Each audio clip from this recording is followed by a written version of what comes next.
বৈষ্ণবদের পা ধোয়াচ্ছ, বৈষ্ণবদের এঠো পরিষ্কার করছো, পাপটা কি এমন পাপ? বলে দাদা পাপটা তো আমি এই বৃন্দাবনে দাপর যুগে করিনি, করেছিলাম ত্রেতা যুগে রামচন্দ্রের অবতার। রাম অবতারে পাপ করেছো, কি পাপ? বলে আমি নিজের হাতে একটা মণিপুত্রকে হত্যা করেছি। নিজের হাতে মণিপুত্রকে হত্যা, সে কে? বলে দাদা বিশ্বেশ্বর মুনির ছেলে, যার নাম ছিল রাবণ রাজা। রাবণ রাজা কি আমার রঘুপতি রামচন্দ্র নিজের হাতে অকাল বোধন পূজা করে মেরেছিল। অকাল বোধন মানে দুর্গা পুজো, যে দুর্গা পুজো আপনারা আমরা দেখতে যাই, ওটা তো রামচন্দ্র করেছিল। কেন? রাবণের মৃত্যুর জন্য। তাহলে এই রাবণকে মেরে আমার রামচন্দ্রের অপরাধ হয়েছিল। আচ্ছা মায়েরা, এই জায়গাটা একটা হাসির কথা হলো না? রাবণের মতো ব্যক্তিকে মারলে জীবনে পাপ হয় কি মায়েরা? পাপ হয়। রাবণের মতো দুরাচার, রাবণের মতো পাপিষ্ঠ লঙ্কার মাটি তো কেউ ছিল না। কি গো? কারণ যার নিজের 10,000 বউ ছিল, তথাপি বাবা ভগবানের বউকে চুরি করে এনেছিল। তাহলে তার মতো পাপিষ্ঠ আর পৃথিবীতে কেউ আছে? কে গো মায়েরা? আগে বলো তো দেখি, রাবণ ভালো লোক ছিল না খারাপ লোক ছিল? ভালো লোক। হাই ভগবান, বলে নাকি রাবণ ভালো লোক ছিল। ও মায়েরা, যার 10,000 বউ, তবু বাবা জগতে এত মেয়ে ছিল, কারোর পছন্দ হলো না, একেবারে ভগবানের বউ চুরি করতে হলো। ভগবানের বউ চুরি করতে হলো। আজকে সেই রাবণ রাজা কি করে ভালো হলো? এটাই তো তত্ত্ব। কীর্তন উপর থেকে শুনলে হবে না বাবা, তলিয়ে ভাবার নাম হলো তত্ত্ব। ভিতরে যেতে হবে। আর কীর্তন শুনতে শুনতে বাবা যে যত ভিতরে যাবে, কীর্তন শুনে রস আস্বাদন হবে। এই যে যারা যারা বলে রাবণ খারাপ, তারা জানে না বলে বলে রাবণ খারাপ। কারণ লঙ্কার মাটিতে সব থেকে বড় ভক্ত যদি থাকতে হয়, একজনই ছিল, যেটা হলো আমার রাবণ রাজা। তাহলে যেটা আপনারা আমরা দেখি সেটা কি ভুল? বলে না, মোটে ভুল নয়। একটা কথা মাথায় রেখো বাবা, কোন পুরুষ যদি মনে করে নারী হলো তার কাছে ভোগের সম্পদ, সারা জীবন সে ভোগ করেই যাবে। আর কোন পুরুষ যদি মনে করে নারী হলো তার কাছে আরাধনার বস্তু, নারী হলো সাধনার বস্তু, সারা জীবন নারীটার চরণ সাধনা করে সারা জীবন ওই পুরুষটা কাটিয়ে দেয়। তাহলে রাবণ রাজার যদি সীতামাকে নিয়ে ভোগ করার লালসা থাকবে, এই জায়গাটা ভালো করে বিচার করে উত্তর দেবেন। যার 10,000 বউ ছিল, তার কি বাবা একটা ওই লঙ্কাতে ঘর ফাঁকা পড়েছিল না? কি গো, 10,000 বউ মানে 10,000টা ঘর, নিশ্চয়ই একটা দুটো তো এক্সট্রা ছিল। তাহলে সীতামাকে নিয়ে কি রাবণ তার ঘরে রাখতে পারলো না? রাখেনি। রেখেছিল কোথায়?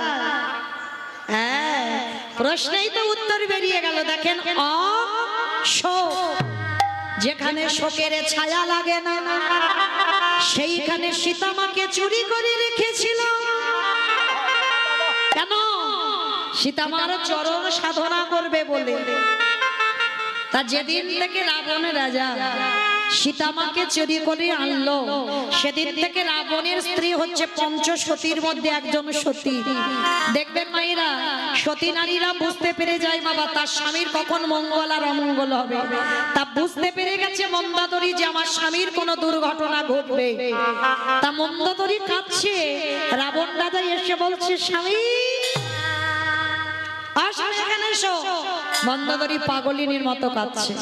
তা রাবণ রাজা এসে বলছে, মন্দাদরী কাঁদো কেন? বলে কাঁদবো না, জগতে এত মেয়ে ছিল, কারোর পছন্দ হলো না, একেবারে তুমি ভগবানের বউটাকে চুরি করলে কেন? এই পদবুদ্ধিটা তোমার মাথায় এলো কেন? এতগুলো বউ ছিল, তোমার পছন্দ হলো না? রাবণ রাজা কথা বলতে বলতে বাবা সীতামাকে একবার ওই কথার ভিতরে মা বলে ফেলেছে। আর যেই না মা বলে ফেলেছে, সঙ্গে সঙ্গে মন্দাদরী প্রশ্ন করেছে, দাঁড়াও দাঁড়াও দাঁড়াও, সীতামা তোমার মা? বলে আরে পাগলি, সীতামা তোমার মা, তা সীতামা যদি তোমার মা হলো, তাহলে ওই যে অশোক বটিতে রেখেছো চেরিরা কেন সীতামাকে ধরে ধরে মারছে? রাবণ রাজা বলছে, মন্দোদরী শোনো, আমি তোমাকে একটা কথা বলি। ওই সীতামা হলো আমার ভব পারাপারের তরণী। তরণী মানে কি গো মা? নৌকা। তরণী মানে নৌকা। আচ্ছা মা, ধরো নদীর ঘাটে একটা নৌকা বাঁধা আছে, আর যিনি নৌকাটা চালায় বাবা, সেই নৌকা যিনি চালাচ্ছে, নৌকাটা বেঁধে রেখে কোথাও খেতে যাক বা ঘুরতে যাক বা ঘুমাতে যাক বা বিশ্রাম করতে যাক। আচ্ছা বাবা, হঠাৎ যদি কেউ পাথরের টুকরো নিয়ে নৌকাতে বেশ করে মারে, আমাইরা মাঝি ছুটে দেখতে আসবে না তার নৌকাতে কে মারছে দেখি? তার নৌকাতে যদি মারে ছুটে দেখতে আসবে না? বুঝলে কিছু? যারা ভক্তি জীবনে নেমেছে বাবা, তারা ঠিক বুঝতে পেরেছে। যারা কীর্তন বোঝে তারা বুঝতে পেরেছে। সীতামা যদি আমার নৌকা হয়, আর ওই নৌকাটা চালাই কে? আমার রঘুপতি রামচন্দ্র। আরে ভালো ভালো মন্দোদরী, ওই চেরিগুলো হলো এক একটা পাথরের রূপী। যতবার ওই ওই নৌকার গায়ে আঘাত করবে, যদি একেবারে মাঝি রূপী রামচন্দ্রের কানে চলে যায়, আমার মাঝি কি আর থাকতে পারবে? 7 সমুদ্র 13 নদী পার করে আমার সীতামাকে উদ্ধার করবার জন্য লঙ্কায় আসবে। কি বাবা বুঝেছো? আরো পরিষ্কার করে বোঝাই। আমার সিনেমা টিনেমা দেখো? আচ্ছা সিনেমা না দেখো, সিরিয়াল দেখো তো। সন্ধ্যা থেকে রাত 11টা পর্যন্ত ও পরপর হতেই আছে, সিরিয়াল দেখো। আচ্ছা দেখবে মা, যে সিরিয়ালেতে বাবা ভিলেন না থাকে জমজমাট হয় না, ভালো লাগে? মানে খলনায়ক একটা দরকার, তবে ভালো লাগে সিরিয়াল। তাহলে বলেন তো, যখন নায়ককে জব্দ করা না যায় তখন ভিলেন কি করে? কি করে? নায়িকাকে চুরি করে। আর নায়িকাকে যদি একবার চুরি করে আনা যায়, তাহলে কি বাবা আবার মরতে নায়কের কাছে যেতে লাগবে? 10 তলা বিল্ডিং থেকে নায়ক ঝাঁপিয়ে নায়িকার কাছে যাবে না? তাহলে লীলার মধ্যে ও তত্ত্বের মধ্যে দেখেন, আমার নায়িকা যদি সীতামা হয়,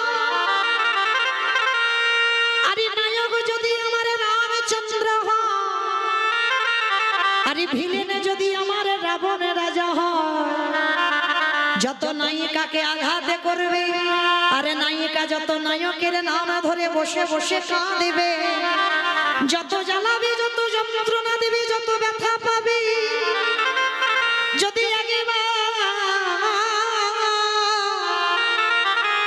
একবার নায়ক রূপী রামচন্দ্রের কানে চলে যায়, সে যে সাগর পার করে লঙ্কার মাটিতে আসবে। মন্দোদরী, আরে যেদিন আমার রামচন্দ্র লঙ্কায় আসবে,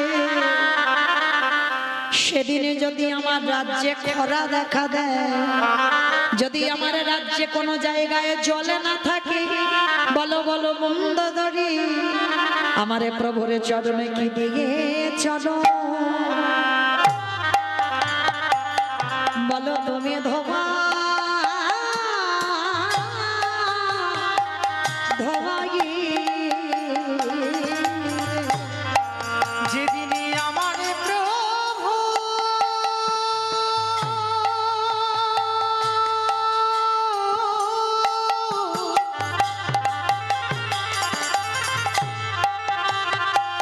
যেদিনে আমার প্রভু হরি বল হরি বল হরি বল।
দিয়েছি। কেন জানো? যেদিন আমার রামে দয়াময় লঙ্কায় আসিবে, যদি আমার রাজ্যে কোথাও জল না থাকে, আমার রামচন্দ্রের চরণ যুগল আমি বক্ষে নেব। আরে বক্ষে নিয়ে কি করবো জানো? আমার চোখের জলে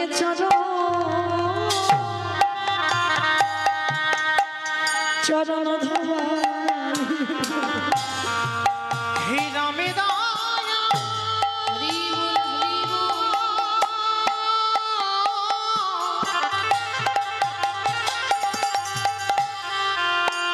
হে রামে দয়া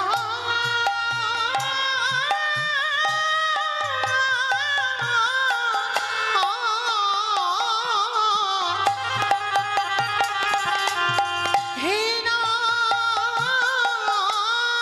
দয়া দয়া করো বলে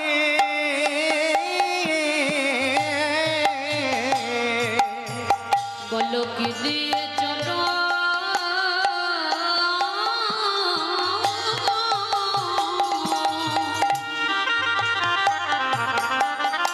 চরণ ধোয়া। মনে রেখো মায়েরা, ভগবান ভক্তের দুটো জিনিস সহ্য করে না। এক হলো ভক্তের অহংকার, আরেকটি হলো ভক্তের চোখের জল। এই জগতে যদি একজন ভক্ত আমার গোবিন্দ চরণ তলে বসে একেবারে যদি বলিতে পারি কৃষ্ণ তোমারে খোলাবে বলি, আমারই ভগবান পৃথিবীর যেখানে থাকুক না কেন, ভগবান আমার পৃথিবীর যেখানে থাকে যাই না কেন, ভক্ত যদি একেবারে কাঁদা প্রাণী ডাকে, আমারে ভগবান কি থাকতে যে জন তাই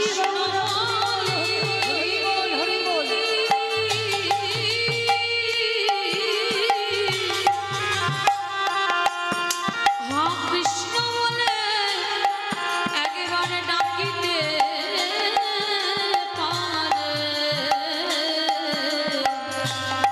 আমার ভগবান কি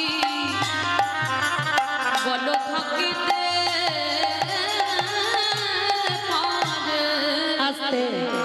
তাহলে সেই রাবণ রাজাকে মারলো, আর রাবণ রাজাকে মেরে বাবা রামচন্দ্রের সর্বশরীরটা পাপী হলো।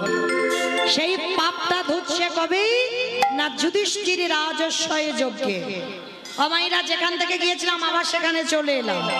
আর এই যুধিষ্ঠির রাজস্বয় যজ্ঞে ভগবান রামচন্দ্র হয়ে যে পাপ করলো, সেই পাপটা ধুচ্ছে কৃষ্ণ অবতারে যুধিষ্ঠির যজ্ঞে।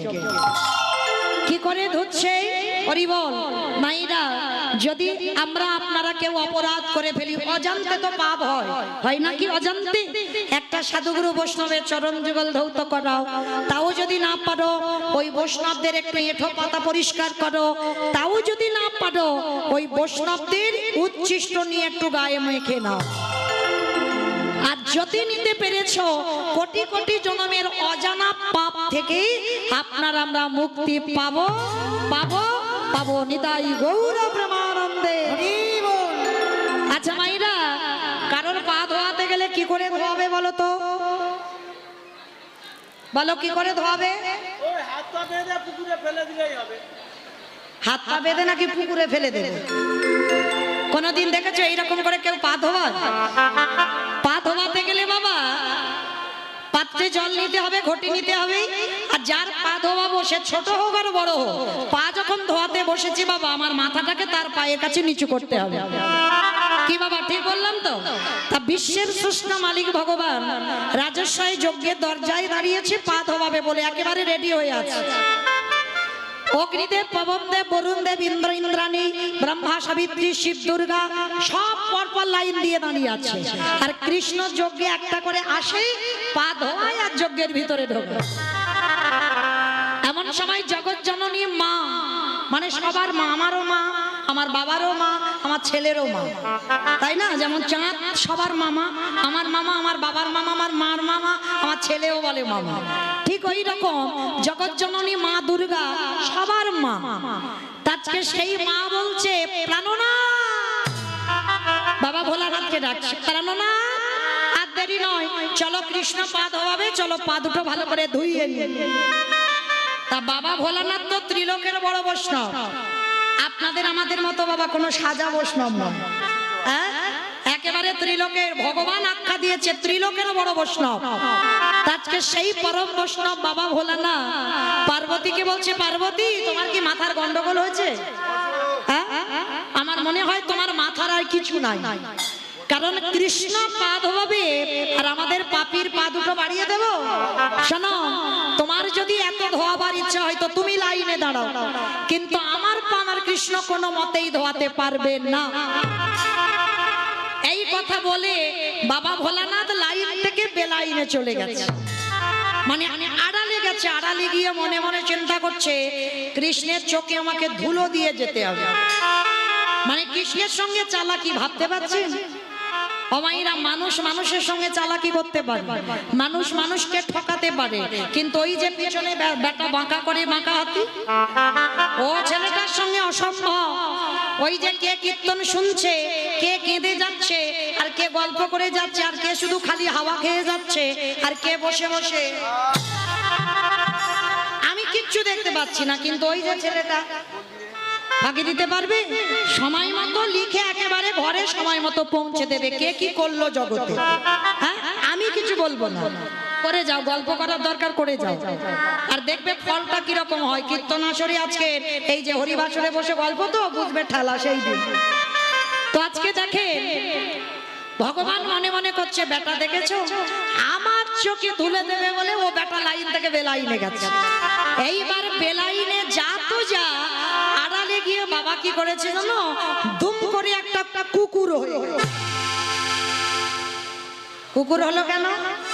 পৃথিবীতে যত পশু পাখি আছে কুকুর হচ্ছে সব থেকে প্রভু ভক্ত, ওর মতো প্রভু ভক্ত কেউ হবে না। আর বাবা যার জন্য কুকুরে তো চাকরি করছে না, মানুষের চাকরির জন্য হা করে বেড়াচ্ছে, কিন্তু কুকুর একটা পশু, সে চাকরি করছে কেন? তার ঘ্রাণ শক্তির জন্য। চোর ডাকাতকে ধরবার জন্য কুকুরে চাকরি করছে না।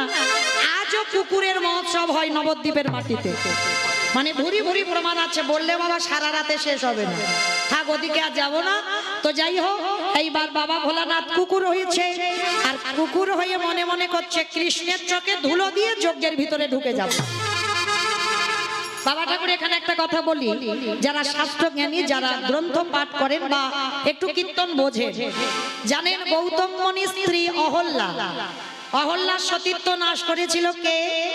দেবরাজ ইন্দ্র গুরুপত্নী হরণ করেছিল, আর তাতে গৌতম মুনি কি অভিশাপ দিয়েছিল? তো সর্বজ্ঞ হবে ভোগ চিহ্ন। আর সেটা পরবর্তী দিনে হলো গৌতম মুনির আশীর্বাদে সহস্র চোখ, মানে দেবতা দেবরাজ ইন্দ্রের শরীরে সহস্র চোখ, হাজার হাজার চোখ, কিন্তু তার থেকে তো আমার ওই ছেলেটার শরীরে আরো চোখ বেশি। কি গো, ইন্দ্রের থেকে বেশি না? ও দেখতে পাচ্ছ তোমরা, শুধু দুটো চোখ বাঁশি নিয়ে বাজাচ্ছে, কিন্তু না, ও চোখ চারদিকে ঘুরে ঘুরে বেড়াচ্ছে। কে কি করছে? তো এইবার বাবা ভোলানাথ তো ওদিকে কুকুর হয়েছে, ভগবান পিছন থেকে সব দেখতে পাচ্ছে। এইবার ইচ্ছা করে ভগবান মাথাটা নিচু করে পা ধুইয়ে যাচ্ছে, আর বাবা ভোলানাথ কুকুর রূপটা ধরে চারটে পা, এক পা দুপা করে পিছন থেকে এসে কৃষ্ণের পায়ের মাঝখানটা একটু ফাঁকা মতো দেখেছে। আর যেই না ফাঁকা মতো দেখা, আর ওই জায়গা থেকে বাবা বলে যাবে বলে সবে মাত্র মাথাটা দিয়ে, আর যেই না মাথাটা দিয়েছে সঙ্গে সঙ্গে কৃষ্ণ দুটো হাঁটু নিয়ে কুকুরের কানের কাছে চেপে। এইবার দেখ কেমন লাগে। এইবার যত কুকুরের কানের কাছে চেপে ধরে, কুকুর কি করবে? কেউ কেউ করবে, বারবার বলছে কৃষ্ণ ছেড়ে দে, কৃষ্ণ ছেড়ে দে, কৃষ্ণ ছেড়ে। বলে ছাড়বো বলে ধরি নাই, হে বৈষ্ণব বৈষ্ণব, ও হে বৈষ্ণব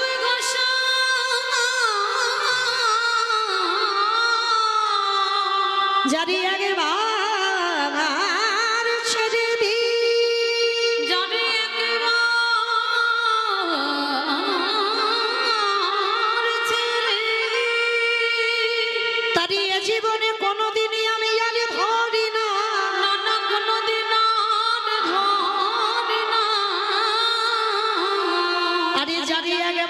হৃদয়ে জায়গা দিয়ে দিন ওগো এ জীবনে কোনোদিন ছাড়ি না গো তাই গৌর করিব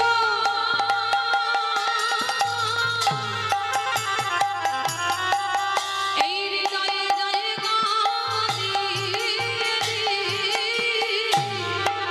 বলে এ জীবনে কোনোদিন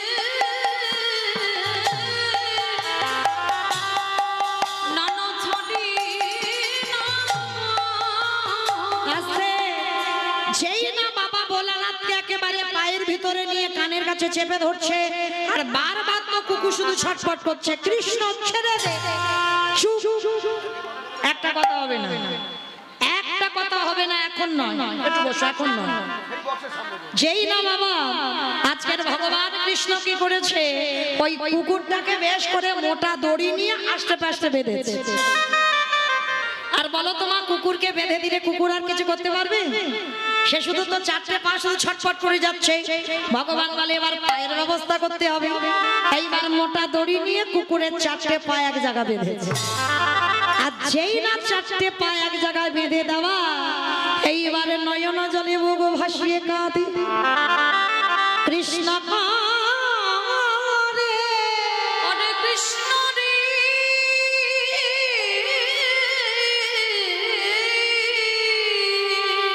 বললাম তুমি ভুল করেছি অন্যায় করেছি এই কান বলছি নাক বলছি জীবনে আর ভুল করবো না আমার ছেলে চুপ একটা কথা বলবে না দেখো খালি কি করে যায় এইবারে কুকুরের চারটে পা এক জায়গা বেঁধে দিয়ে এই জায়গাটা ভালো করে শুনবেন সবার পা বাবা ঘটিতে করে জল দিয়ে ধোয়াচ্ছে আর ভগবান বৈষ্ণবকে কোন জায়গায় রেখেছে দেখেন আর বাবা সেই বৈষ্ণবদের পিছনে লাগতে বাবা আমরা ভুল করি না লাগি না বৈষ্ণবদের পিছনে অমুক বড় বৈষ্ণব হয়েছে না খবরদার চরণ ধরে বলে যাই নিজে পারবো না অন্যের পিছনে লাগতে ছাড়বো না কখনো করো না কেন একজন মানুষকে বলো তো যে এক মাস অন্তত একটু নিরামিষ সেবা করে দেখতে হরিবল হয়ে যাবে এখন বাবা মা মরে গেলে সে মালসার ভাত খাওয়া উঠে যাচ্ছে বলে 15 দিন খেতে হবে হবুসি ওই পারবো না বাবা ওই এক সপ্তাহ 5 দিন মোটামুটি হবে সে 15 দিন থেকে এক সপ্তাহ 5 দিনে এসেছে আবার অনেকে 3 দিন বাবা ছেলে হয়েও 3 দিন মালসার ভাত খাচ্ছে যদি বলেন বাবা আপনাদের এই গ্রামে নয় আমার গ্রামে হচ্ছে দেখেছি নিজ চোখে এখন বাবা মার সাথেও সে হবুসি খাওয়া উঠে যাচ্ছে কিন্তু তারাই বৈষ্ণবদের পিছনে নিন্দা করে বেড়ায় কিন্তু চরণ ধরে বলছি বাবা বৈষ্ণব অপরাধ করি যে বা গঙ্গা স্নানে যাওয়া যে গঙ্গা স্নানে যায় পতিত পাবনী গঙ্গা তারে দেখে দূরে সরে যায় তারে দেখে দূরে সরে যায় বৈষ্ণব দেখে যে বা নানমাই মুন্ড নানা গায়ে মুন্ড তার মন্ড পড়ে যায় নরকের কুণ্ড নরকের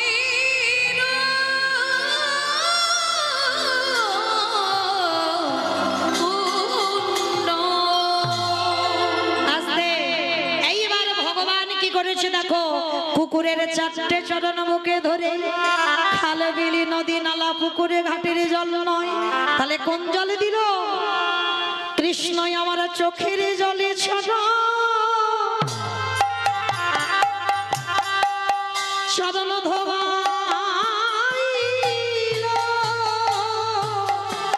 তাই গৌর প্রেমানন্দে হরি বল।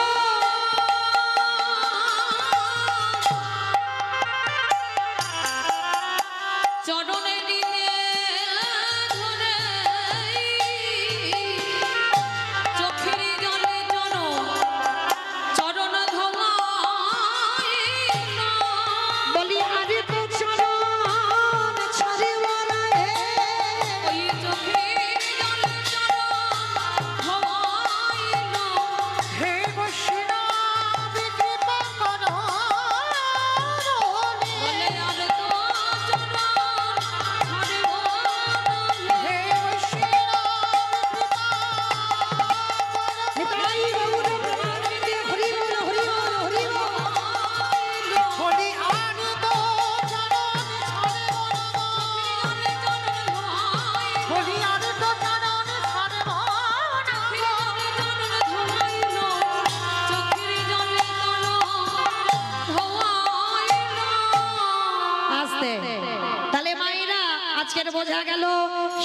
পরম বৈষ্ণব বাবা ভোলানাথ কুকুর হয়েছে, বাবা একটা প্রেস্টিজের ব্যাপার, আর শিব হতে পারছে না।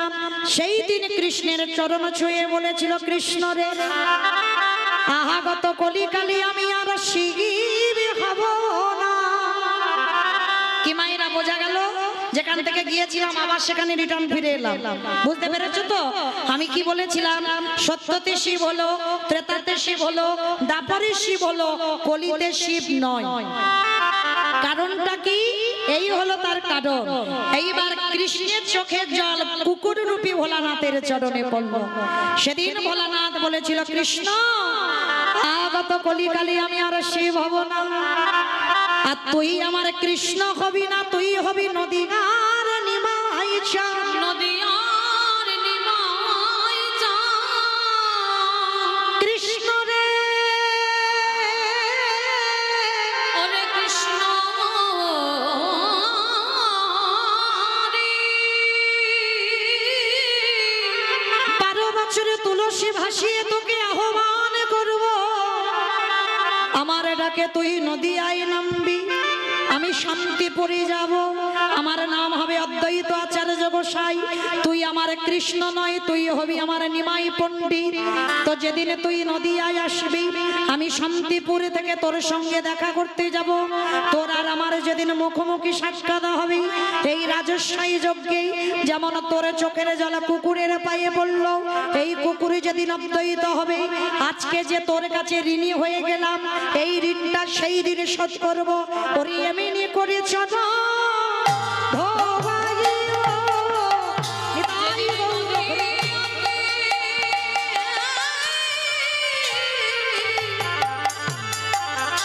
ওই নদীতে নিমাই হবি, এমনি করে চরণ ধোয়াইব। আসতে। তাহলে মায়েরা পরিষ্কার বোঝা গেল।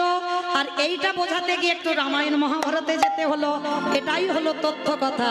চলো আজকের এইবার নদী আর মাটিতে দেখব সেই ব্রজেন্দ্র নন্দন কৃষ্ণ এসে কি করছে। কেহ বলে